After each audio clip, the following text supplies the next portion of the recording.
என் அன்பார்ந்த என் உயிர் சொந்தங்களே, நம்ம பிறர் உயிருக்கு வந்து பசி ஆத்துறோம், பிறர் உயிருக்கு தாகத்தை தனிய வைக்கிறோம்.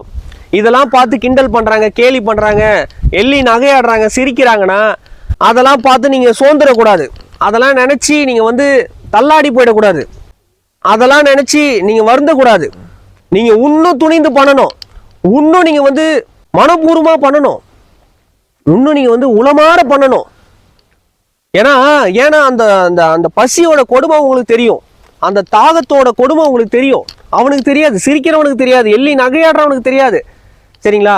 அவன் வந்து கிண்டல் பண்ணிட்டு போயிடுவான், அவனுக்கு தெரியாது. அவன் வந்து 4 பேருக்கு சாப்பாடு போட மாட்டான். ஏன்னா அவனுக்கு ஒரு நாள் பசிக்கும் பாருங்க, அந்த பசிக்கு அவன் சாப்பாட்டுக்கு ஏங்குவான் பாருங்க. அப்பதான் அவனோட பசியோட அருமை அவனுக்கு தெரியும். தாகத்துல தண்ணிக்கு ஏங்குவான் பாருங்க, அப்பதான் அவனுக்கு அந்த பசியோட அந்த தாகத்தோட கொடுமை அவனுக்கு தெரியும். சரிங்களா? அதனால அது வரைக்கும் வந்து அவனுக்கு தெரியாது. அவன் வந்து சிரிச்சினே தான் இருப்பான். சாப்பாடு போறவங்களை பார்த்தா சிரிப்பான், தாகத்துக்கு தண்ணி கொடுக்குறவங்களை பார்த்தா சிரிப்பான், உதவி பண்றவங்களை பார்த்தா சிரிப்பான், தொண்டு பண்றவங்களை பார்த்தா சிரிப்பான், எள்ளி நகையாடுவான். அவன் வாழ்க்கையே சிரிப்பாவே போயிடும். புரியுதுங்களா? அவன் வாழ்க்கையே சிரிப்பா போயிடும். அதனால அதெல்லாம் பார்த்து நீங்க வந்து அவன் சொல்றதெல்லாம் வந்து மூளையில போட்டுக்கின்னு சிந்திச்சுலாம் இருக்கக்கூடாது. அது வேலை கிடையாது. நமக்கு ஒன்றும் வேலை, நிறைய வேலை இருக்கு. நீங்க ஒன்றும் நிறைய பேருக்கு வந்து பசித்தவங்களுக்கு சாப்பாடு போடணும், அன்னதானம் பண்ணணும், தாகத்துக்கு தண்ணி கொடுக்கணும். நமக்கு வந்து இன்னும் நிறைய வேலை இருக்கு.